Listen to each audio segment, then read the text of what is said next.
बारे में अध्ययन करेंगे। दोस्तों, इंटरनेट एक ऐसा जटिल कंप्यूटर नेटवर्क है जो पूरे संसार भर में फैला हुआ है।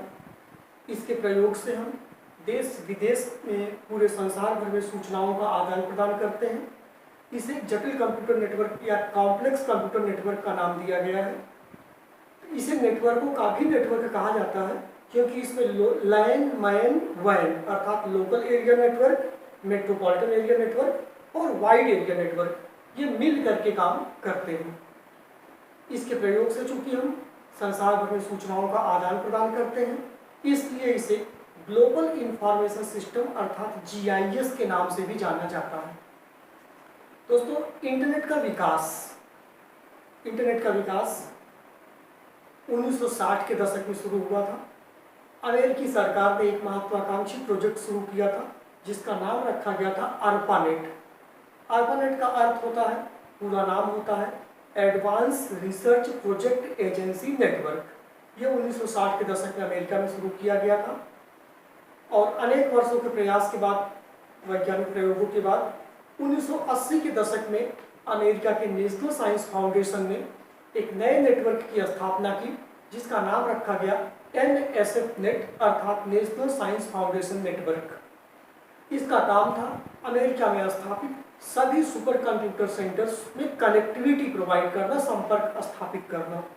यही संस्था आगे चल करके 1993 में इंटर NIC नामक नेटवर्क डेवलप की, बनाई, जिसके फलस्वरूप हमें आधुनिक इंटरनेट का स्वरूप मिला, रिजल्ट मिला, परिणाम मिला।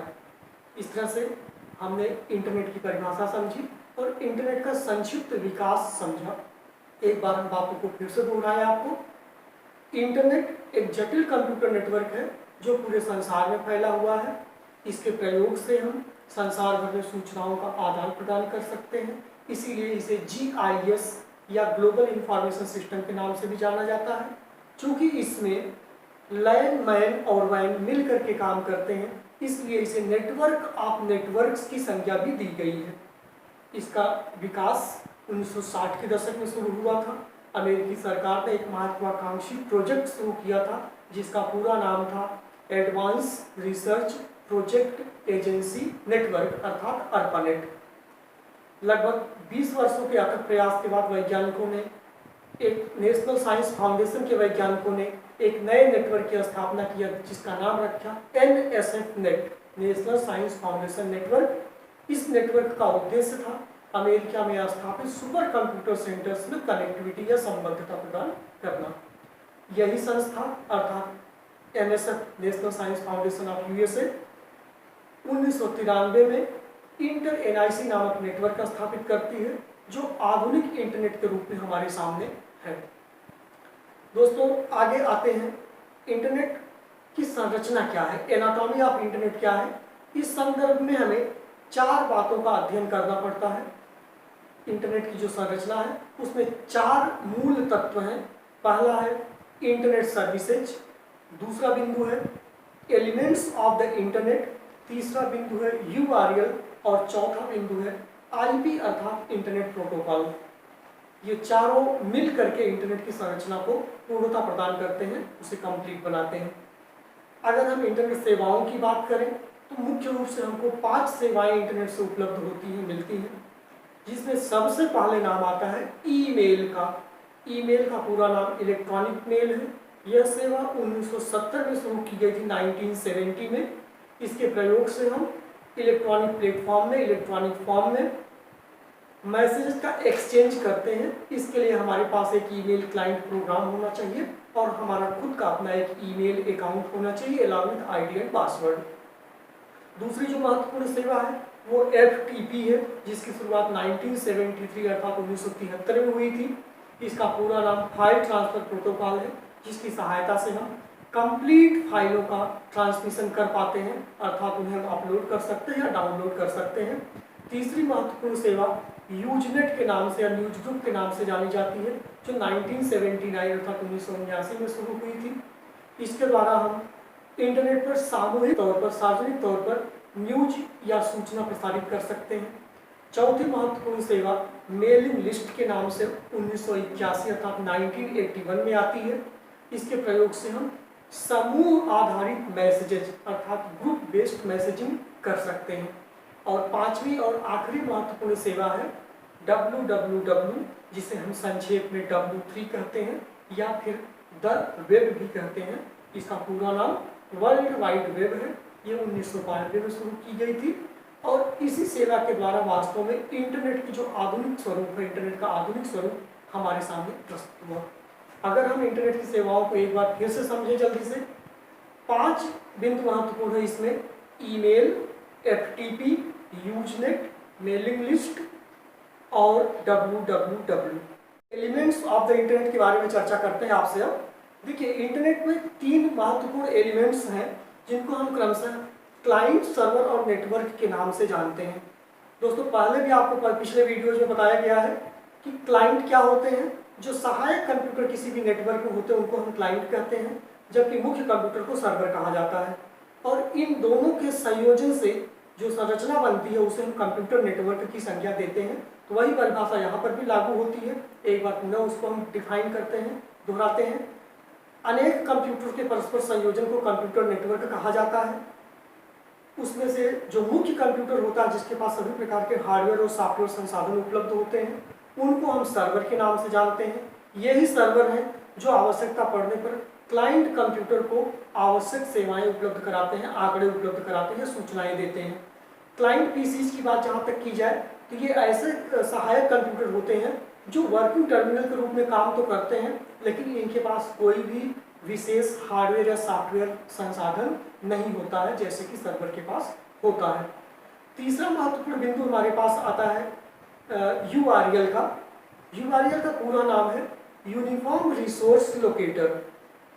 यह एक ऐसा यूनिक एड्रेस होता है जो किसी भी वेबसाइट पर किसी विशेष सूचना तक, किसी विशेष तथ्य तक हमको सीधे पहुंचाने का कार्य करता है।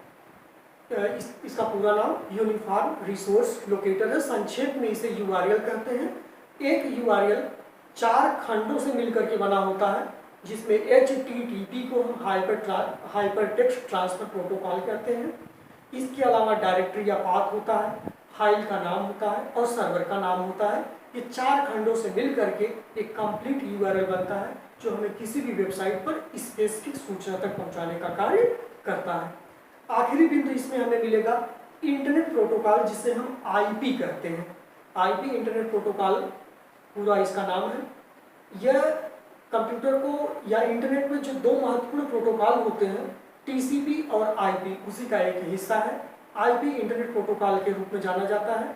हर एक डिवाइस, चाहे वो कंप्यूटर हो या कोई अन्य डिवाइस हो जो इंटरनेट से कनेक्ट है, उसे कम से कम एक IP एड्रेस या इंटरनेट प्रोटोकॉल एड्रेस अलॉट होता है, जिसके द्वारा उसकी नेटवर्क में पहचान स्थापित की जा सकती है। दोस्तों, आज हमने पढ़ा इंटरनेट की परिभाषा, इंटरनेट का विकास, इंटरनेट की सेवाएं और इंटरनेट की संरचना। एक बार अगर हम संक्षेप में इन 4 बिंदुओं 5 बिंदुओं को फिर से रिवाइज करें तो इंटरनेट क्या है? एक ऐसा जटिल कंप्यूटर नेटवर्क है जो पूरे संसार भर में फैला हुआ है। इसे नेटवर्कों का नेटवर्क भी कहते हैं, क्योंकि ये लैन, मैन और वैन से मिलकर बना हुआ है। इसमें उपग्रह की सहायता से ये सभी नेटवर्क अपने अपने सीमा रेखा में रह करके कार्य करते हैं। चूंकि इंटरनेट के प्रयोग से हम सूचनाओं का संसार भर में आदान प्रदान कर पाते हैं, इसलिए इसे ग्लोबल इंफॉर्मेशन सिस्टम अर्थात GIS के नाम से भी जाना जाता है। इंटरनेट का विकास, इसमें इस पड़ाव में मुख्य रूप से ARPANET का नाम आता है, जो 1960 के दशक में अमेरिका में बनाया गया था। Advance research project agency network. 1980 के दशक में अमेरिका के नेशनल साइंस फाउंडेशन ने NSF नेट अर्थात नेशनल साइंस फाउंडेशन नेटवर्क के नाम से एक नया नेटवर्क स्थापित किया था, जिसका उद्देश्य सभी सुपर कंप्यूटर केंद्रों को कनेक्टिविटी प्रदान करना था। इसके पश्चात 1993 में इंटर NIC का गठन किया गया। इस नेटवर्क की स्थापना की गई, विकास किया गया इसका NSF के द्वारा अर्थात नेशनल साइंस फाउंडेशन के द्वारा ही। इस प्रकार से इंटरनेट का विकास पूर्ण हुआ था।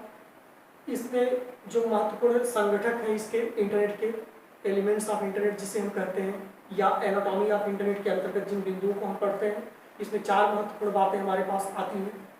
पहले तो आता है इंटरनेट सर्विसेज, दूसरे नंबर पर हम एलिमेंट्स ऑफ इंटरनेट पढ़ते हैं, तीसरे नंबर पर हम URL को पढ़ते हैं और चौथे नंबर पर IP को पढ़ते हैं। हमने अभी अभी सर्विसेज के बारे में स्टडी किया। सर्विसेज में पांच महत्वपूर्ण सेवाएं मिली हमें, जिसमें से सबसे पहली सेवा 1970 में शुरू हुई थी, जिसका पूरा नाम इलेक्ट्रॉनिक मेल था और संक्षिप्त नाम उसका ईमेल था।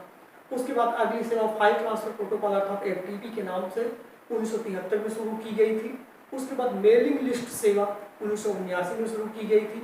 उसके बाद न्यूज ग्रुप सेवा जो है वो 1981 में शुरू की गई थी। और तत्पश्चात www3 या वेब ये सेवा 1992 में शुरू की गई थी और इसकी सहायता से इंटरनेट का जो वास्तविक स्वरूप हमारे सामने आया था। URL की बात अगर हम करें तो इसका पूरा नाम यूनिफॉर्म रिसोर्स लोकेटर है। इसके द्वारा हम किसी विशेष रिसोर्स तक, किसी विशेष संसाधन तक, स्रोत तक सीधे पहुंच सकते हैं। और लास्ट में IP की बात की गई थी।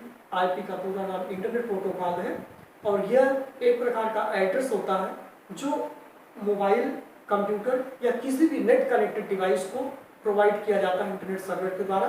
इसी के द्वारा हम उसकी कनेक्टिविटी या उसके संकेत को या उसके एड्रेस को पकड़ सकते हैं इंटरनेट पर।